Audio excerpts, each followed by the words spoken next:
बिस्मिल्लाहिर्रहमानिर्रहीम। Sindh text mathematics 12th class circle वाला chapter question number 10। ये देखिए, find the equation of the circle. Equation find करनी है। वो सर्कल जो है वो इस पॉइंट में से गुज़रता है। आगे मैं बाद में इसकी तफसील भी लाऊंगा और इसको आप देख लें वीडियो पाज करके। और ये साथ में एक और सर्कल की इक्वेशन दी हुई है, और ये वाली इक्वेशन का जो सर्कल है उसका सेंटर उस इक्वेशन के साथ होगा कि जो सर्कल की इक्वेशन हमने मालूम करनी है। तो फिर आगे तफसील पर चलते हैं। गौर से देखें इस डायग्राम को। ये जो सर्कल बाहर वाला है, तो बाहर वाले सर्कल की इक्वेशन फाइंड करनी है। हमें कैसे पता चला कि बाहर वाले सर्कल की इक्वेशन फाइंड करनी है? तो ये देखिए, ये -2 और -4 यानी x y, ये जो पॉइंट के कोऑर्डिनेट्स दिए हुए हैं। तो ये सवाल के अंदर लिखा हुआ है कि सर्कल को फाइंड करना, इक्वेशन उसकी, कि जो सर्कल इस पॉइंट में से गुजरता है। तो फिर हमने प्रैक्टिकली ऐसा किया है कि सर्कल को इस पॉइंट में से गुजारा है।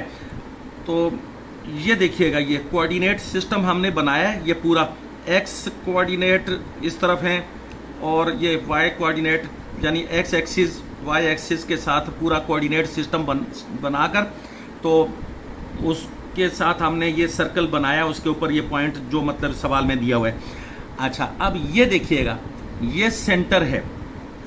ये सेंटर भी क्वेश्चन में दिया हुआ है। वीडियो को पास करके देख लीजिएगा, वो जो क्वेश्चन आपको दिखलाया बुक से। क्वेश्चन में दिया हुआ है कि उस इक्वेशन, ये देखिएगा, ये इक्वेशन, ये जिस सर्कल के साथ सेंटर ये वाला है, तो बिल्कुल यही सेंटर उस सर्कल का भी है जो हमने फाइंड करना है। ये देखिएगा, ये बाहर वाले सर्कल की इक्वेशन फाइंड करनी है, क्वेश्चन मार्क मैंने लगाया है। और अंदर वाले सर्कल की इक्वेशन जो है वो ये लिखी हुई है, सवाल में दी हुई है। और सवाल में बताया गया है कि अंदर वाले सेंटर का और बाहर वाले, अंदर वाले सर्कल का और बाहर वाले सर्कल का जो सेंटर है वो एक ही जैसा है। अब हम आगे चलते हैं। हम अपने काम को आगे बढ़ाने के लिए आपको बताना चाहते हैं कि दो तरह की इक्वेशंस इस्तेमाल होंगी यहाँ पर। एक तो ये देखिएगा, ये x - a का whole square plus y - b का whole square equals to r squared. ये इक्वेशन इस्तेमाल होगी। और याद रखें कि इस इक्वेशन में जो सेंटर है सर्कल का वो ए बी पर है, यानी ये पॉइंट जो है, ये ए बी, ये कोऑर्डिनेट्स हैं सेंटर ऑफ द सर्कल। और ये स्टैंडर्ड इक्वेशन है जो पहले किसी वीडियो में बताई जा चुकी है। एक तो ये आ गई। दूसरी इक्वेशन जो है ये देखिएगा, general equation of the circle, x squared plus Y squared plus 2gx plus 2fy plus c equals to 0। आप देखेंगे कि इस इक्वेशन में सेंटर ऑफ द सर्कल जो है वो ए बी नहीं है, बल्कि पहले भी बताया हुआ है किसी वीडियो में, -g और -f, यानी कि ये x y जो हैं कोऑर्डिनेट्स इस जनरल इक्वेशन जो बनती है सर्कल की, उसमें सर्कल का जो सेंटर है वो -g -f पर होता है। जबकि स्टैंडर्ड इक्वेशन जो ऊपर लिखी हुई है, इसमें जो सेंटर है वो ए बी पर होता है। हम अपना काम अब आगे बढ़ाने लगे हैं। ये देखिएगा, सॉल्यूशन यहां से शुरू होता है। ये ऊपर लिखा हुआ है 7.1 एक्सरसाइज है, ये क्वेश्चन 10 है सॉल्यूशन। फिर सॉल्यूशन में मैंने क्या किया है, information from the question. Question में से ये 3 इंफॉर्मेशंस मेरे पास हैं। क्या? एक तो ये बात क्वेश्चन से मुझे मालूम हुई है कि सर्कल की इक्वेशन फाइंड करनी है, तो फाइंड करने की वजह से मैंने क्वेश्चन मार्क लगा दिया। फिर मुझे क्वेश्चन ही से ये बात भी मालूम है, द पॉइंट ये वाला is on the required circle.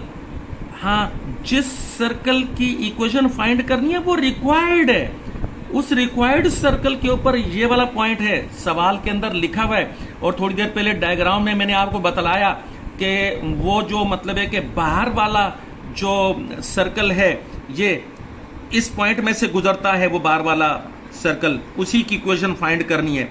आगे फिर नंबर 3 देखिए, centre of the required circle, यानी जो सर्कल की इक्वेशन हमने फाइंड करनी है उसका सेंटर जो है वो सेंटर इज द सेम, वो वही वाला सेंटर है कि जो सेंटर इस इक्वेशन के साथ है, ये सर्कल जो इस इक्वेशन का बनता है उसी के साथ सेंटर दोनों का एक जैसा है।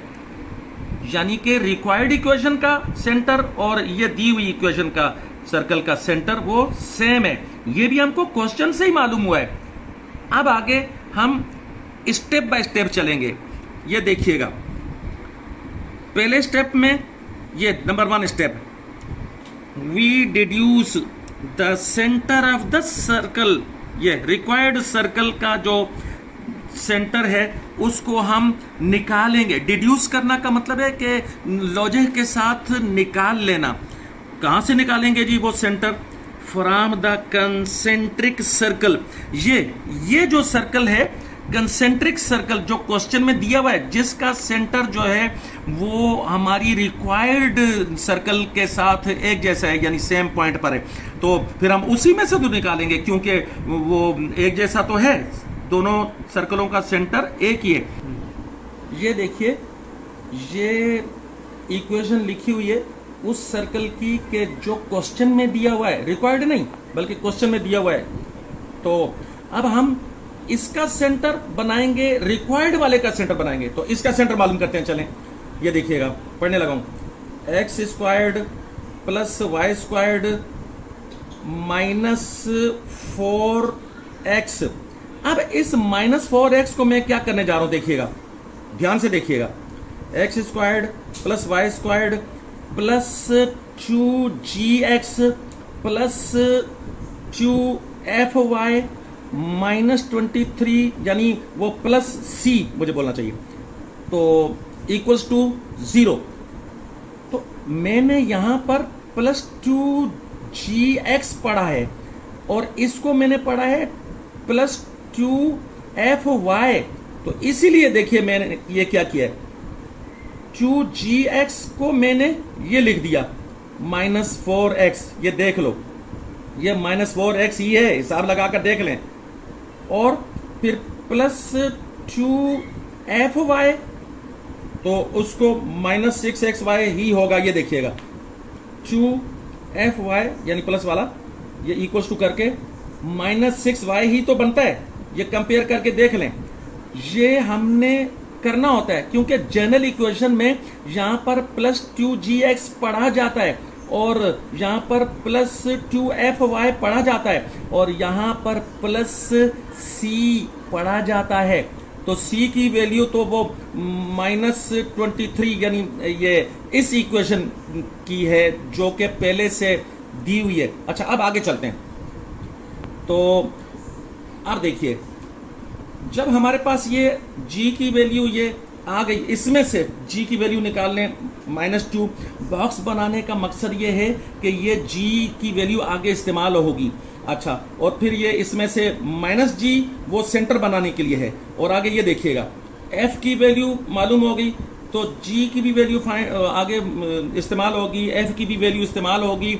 लेकिन जो सेंटर है वो पहले बता चुका हूं, सेंटर जो है -g और -f पर होता है। तो इसलिए ये देखिएगा, -g और -f जो बनेंगे वो बनेगा 2 एंड 3। तो इसीलिए तो हमने ये किया, ये देखिएगा, ये सारा नीचे पढ़ लें, और फिर ये माइनस जी माइनस एफ को हमने ये 2 3 किया है, और उसको फिर ए बी का नाम दिया है। वो जो डायग्राम दिखलाई आपको, तो उसमें फिर ए बी आया था। अब आगे चलते हैं। स्टेप 1 में हमने 3 चीजें फाइंड कर ली हैं, ये देखिएगा, जी की वैल्यू फाइंड की, एफ की वैल्यू फाइंड की, और सेंटर जो है वो रिक्वायर्ड सर्कल का वो फाइंड किया। 3 चीजें फाइंड कर ली हैं, और अब आगे चलते हैं। ये स्टेप नंबर 2, इसमें क्या करेंगे, we find the value of R squared, और फिर उसके बाद सी की वैल्यू भी फाइंड करेंगे। सी कौन सा सी, रिक्वायर्ड इक्वेशन वाला सी फाइंड करेंगे, हमें मालूम हो जाएगा। ओके, आगे चलते हैं। तो बस इस तरह से पुटिंग द सेंटर, ये वाला सेंटर अभी जो मालूम किया था ये, एंड द गिवन पॉइंट, वो जो सवाल में दिया हुआ पॉइंट है, जो रिक्वायर्ड इक्वेशन यानी रिक्वायर्ड सर्कल जिस पॉइंट में से गुजरता है, तो इसका मतलब ये हुआ कि जिस सर्कल की इक्वेशन फाइंड करनी है वो इस पॉइंट में से गुजरता है। तो ठीक है, ये भी हो गया। तो उसके बाद ये दोनों चीजें, यानी सेंटर भी, रिक्वायर्ड इक्वेशन का सेंटर भी, और जो रिक्वायर्ड इक्वेशन जिस पॉइंट में गुजरता है वो भी, ये दोनों चीजें रख देंगे, इस इक्वेशन में रखेंगे। ठीक है, इस इक्वेशन में रखने के बाद हमारे पास ये आ जाएगा, ये देख लें गौर से, ये आराम से देख लें, आर स्क्वायर्ड आ जाएगा, इसको समझाने की जरूरत नहीं है। अब ये वाली इक्वेशन यूज करनी है, ये देख लें, R squared equals to G squared plus F squared minus C. ये असल में जनरल इक्वेशन का जहां पर रेडियस होता है उसमें से ये इक्वेशन हमने ये निकाली हुई है। तो इसके अंदर वो फिर मतलब है कि वैल्यूज, ये देखिएगा, वी यूज द इक्वेशन ये वाली एंड गेट, ये इक्वेशन इस्तेमाल करने से हमको ये हासिल हो जाता है। कैसे हासिल हो जाता है, ये देखिएगा, सी को तो मैंने मतलब है कि यहां रख दिया, ये पॉजिटिव बनाकर, ये देख लें, ये पॉजिटिव बनाकर यहां रख दिया, और ये जो आर स्क्वायर्ड जो है वो उसको इस तरफ रखेंगे तो वो माइनस में आ गया। आर स्क्वायर्ड की वैल्यू पीछे निकाली थी 65, तो अब वो 65 उस तरफ करके माइनस में लगा दिए, और फिर बाकी ये दो वैल्यूज तो अपनी अपनी जगह पर, जी की वैल्यू वो बॉक्स में पीछे जो रखी हुई थी -2 वो लगाइए, एफ की वैल्यू भी जो पीछे बॉक्स में रखी हुई थी वो लगाइए। तो और इस तरह से सी की वैल्यू हमारे पास ये आ गई -52। और अब आखिरी स्टेप है, ये देखिए स्टेप नंबर 3। इसमें क्या करते हैं, we find the required equation by putting the values of 3 चीजें, जी की वैल्यू वो जो बॉक्स में बंद थी यानी वो -2 है, एफ की वैल्यू -3 है, वो भी बॉक्स में बंद की हुई थी, और सी की वैल्यू अभी निकाली है ये -52। ये वैल्यूज तीनों चीजों की रखेंगे। अच्छा जी, कहां रखेंगे, ये देखिएगा, जनरल इक्वेशन सर्कल की, ये X squared plus Y squared plus 2gx plus 2fy plus c equals to 0, इसमें जब रख देंगे तो फिर हमारे पास ये वैल्यूज रखी हुई है, मैंने मतलब रख दी है वैल्यूज, और वैल्यूज रखने के बाद आगे आंसर निकालने जा रहे हैं हम। ये देखिए जी, ये इसको सॉल्व करने से वो इक्वेशन आ जाएगी, ये देखें, एक्स स्क्वायर्ड ये प्लस वाई स्क्वायर्ड, फिर माइनस, ये याद रखिएगा, -4x आएगा, -4x, और आगे ये देखें फिर -6y आएगा, ये -6y, और फिर ये -52 आएगा, और आगे इक्वल्स टू 0। ये इक्वेशन वो रिक्वायर्ड है जो हमने फाइंड करनी थी, वो जो सर्कल की, ये हमारे पास से आ गई है। इख्तितामी कलमात की तरफ जाने से पहले ये देख लें, सीख लें कि जनरल इक्वेशन जो होती है ये सर्कल की, उसमें जो रेडियस होता है वो ये होता है रेडियस। जब रेडियस ये होता है तो फिर आर स्क्वायर्ड जो है वो यहां से रूट हट जाएगा, तो आर स्क्वायर्ड फिर ऐसे बन जाएगा जो कि मैंने अपने सॉल्यूशन में इस्तेमाल। ये इख्तितामी कलमात सुनना जरूरी है। ये देखें, स्टेप 1 में हमने क्या किया है कि ये देखिएगा, जी फाइंड कर लिया, एफ फाइंड किया और सेंटर फाइंड किया है रिक्वायर्ड ये सर्कल का। और स्टेप 2 में जो है वो हमने क्या किया, ये देखिएगा, स्टेप 2 में वो आर स्क्वायर्ड, ये देखिएगा आर स्क्वायर्ड फाइंड किया है और साथ में सी भी फाइंड कर लिया है। ये देखें, ये देखें। और फिर तीसरे स्टेप में तो 3 चीजों की वैल्यू रख दी है, यानी जी, एफ और सी की वैल्यू रखी जनरल इक्वेशन ऑफ सर्कल में, और फिर आंसर निकाल दिया। वो जो आंसर मैंने आपको यहां ये है, ये देखें आंसर निकल आया और दैट्स ऑल।